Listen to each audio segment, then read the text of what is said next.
history. Hey guys, welcome back to Resistance Chicks. We're your hosts, Leah and Michelle. Today is the 30th of June, the last day of June. We're entering into July tomorrow, which is, leading up to the 4th, which is always fun for us here in the United States. But today we're going to go to Europe and we're going to go to the UK and we're actually going to go to North Korea with Kim Jong-un and President Trump, which is super exciting. But This is our Sunday show where we cover usually European and UK news, but we also try to expand that to the rest of the world. Because we focus so much upon America. It really should be called World News. Bar. They hate that. Nazis, National Socialist Party. Everybody likes to compare Trump to Nazis. But let me explain something. The way he talks about migrants in the migrant concentration camps. Let me explain something to you. These migrants, they don't have anything. Okay? They don't have any monies. Okay? They're not coming over here with a lot of goods. When Michelle talked about World War II being for money, it obviously was, but there's a sidebar here that nobody really talks about a lot. But they rounded up the Jews because the Jews were bankers. Yeah. And Jews were very wealthy. And they rounded them up because the socialist communist principle is to take other people's stuff. Yeah. They took, you guys, we know that they took their teeth out.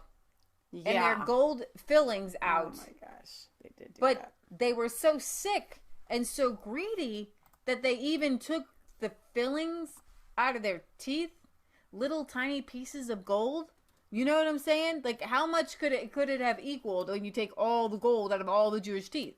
You know what I mean? To do that, it requires a certain amount of a large amount of psychotic behavior that is mixed with like super evil greed. It's absolutely insane. We're talking Dr. Strangelove. We're talking I'm going to annihilate people.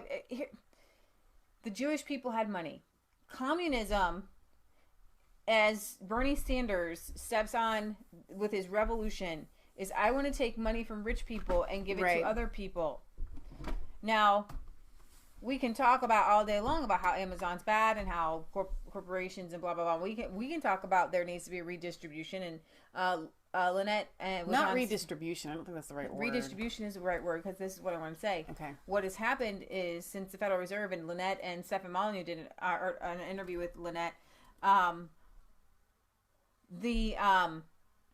there's been a large wealth transfer. The people in the bottom and people in the middle class, they're not getting raises. The raises are not equaling inflation. Yeah. And certainly when you look at people on government benefits, their government benefits they can't survive on that. How many of you can survive on $1,000 a month? They have not gone with inflation, but American economy is doing well, and the rich are richer than they've ever been. Right. And when it comes to the gold and being on the gold standard, what the wealth has done is it hasn't gone anywhere. There's been a giant wealth transfer and separation. Right. And that's what you're able to do with paper dollars that you cannot do with gold and silver. Right. And so if you go back to a gold standard, then there is a redistribution. Those wealthy people aren't wealthy anymore, or at least at that level. And the middle class rises again to where a man, Lynette said this, a man making $9,500 could comfortably support his wife and children. It was like wealthy.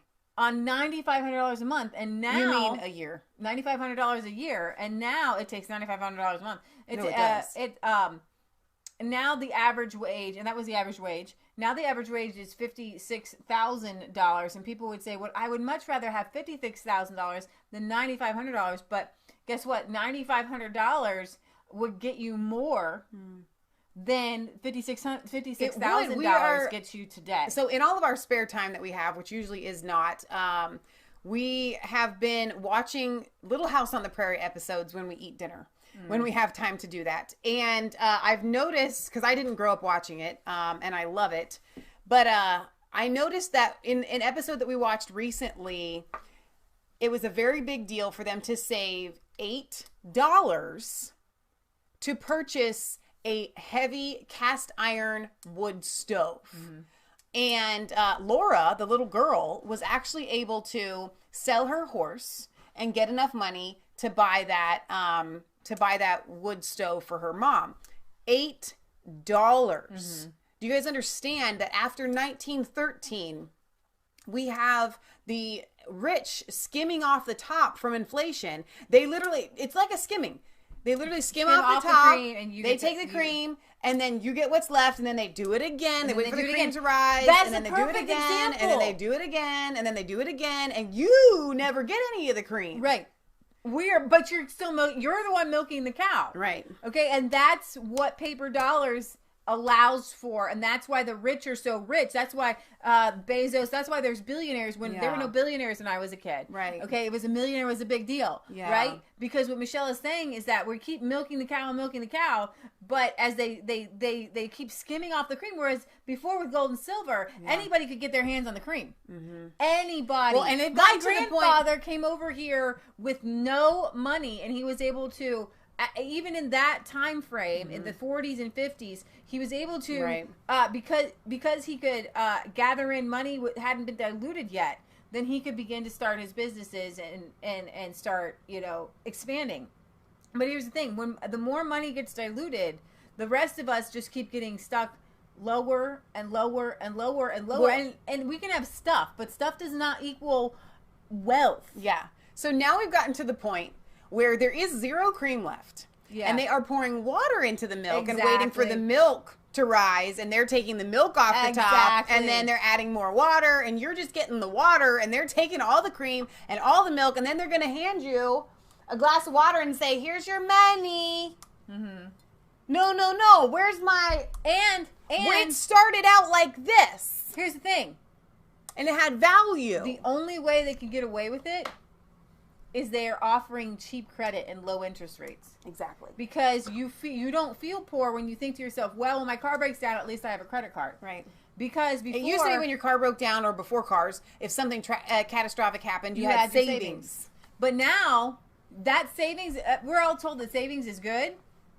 If you save just regular money in the bank, tomorrow it's going to be worth less, and the next day. And so people say, well, we're going to put it in the stock market because then that's when my money will gain value. Yeah. Okay. And I know this is not European news, but we got to talk about this stuff because this is what makes the world go round. This is why there's wars. Because people want to get more people's cream. That's where we started this. People want more people's cream, and that's why we have to stop it. And when Donald Trump says, I'm not taking your cream, I'm going to give you back your cream, and we're not going to do war here because we aren't war hawks, okay? And Donald Trump is the greatest leader in the entire world, and he is the greatest leader in the entire world in the past 100 years. And you know why? Because of you and me. Because he is literally channeling, and that's what these Democrats don't understand. He's literally channeling our goodwill, our good spirit, our prayers every day that say, God, bring peace to this world. The left doesn't want peace. The left is, that's what I'm talking about, socialism and Nazism. The left wants to go and take the Jews' teeth out and grab their gold out of their fillings. Right. Because that's what communism is. Right. Communism sees the middle class and the upper class and decides, I don't want to work. Right. I don't want land. I'm not just happy with some land. I want their stuff. And I want them to be dead. And I'm going to chop their heads off. I mean, that's what happened in the French Revolution. This vile anger that says, I hate rich people. I want them dead. I mean, it's absolutely insane. And obviously, they weren't better off afterwards anyways. The same thing with Russia overthrowing the czars. Then suddenly millions and millions and millions and millions and millions of people are just dead of starvation. And if you watch Dr. Zhivago, you get killed if you take a piece of wood from a fence and you start a fire. Yeah. You know what I mean? It's absolutely insane. And Bernie Sanders literally is the embodiment of those revolutionary ideas. He went to Russia before Russia's changing, and I have a video here where guess what? Putin is saying that liberalism is the greatest danger to our world today. Liberalism is communism. When he says liberalism, and he was talking about liberalism, it is also the social things, but it's also the communist principles. And he's realized that these communist principles killed my people. Okay, now the idea of community. I remember him talking about communism once.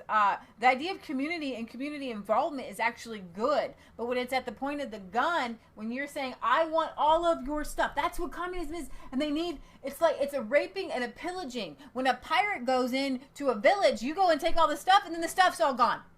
Okay? But in a republic, and a constitutional republic where people are good and they're making goods, then everybody thrives, and you don't need, to covet is one of the worst sins in the world. And the covet says, not that you want somebody's car and you would like not that you would like a car like somebody. You want to take their car so they don't have one. Well, and that's really important to talk about from a Judeo-Christian standpoint for people to understand the Ten Commandments. There's nothing wrong with like wanting things. Like if you see something that your neighbor has and you're like, hey, I would like to have one of those too. But if that's not the same thing as the coveting that is being talked about in the Ten Commandments. It's really, I want that and I wish they didn't have it and I did. Right, exactly. That's what coveting is and that is what that's what's a sin. And that's what these 4 words are all about with Syria and everything. Because in order for you to covet your neighbor's wife, then that neighbor wouldn't have their wife if you did. Okay, so it means to want something that they no longer will have once it's in your possession.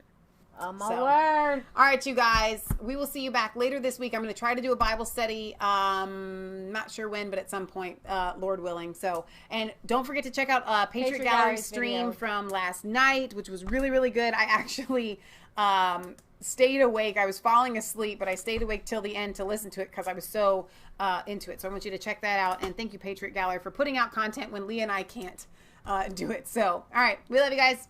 God bless.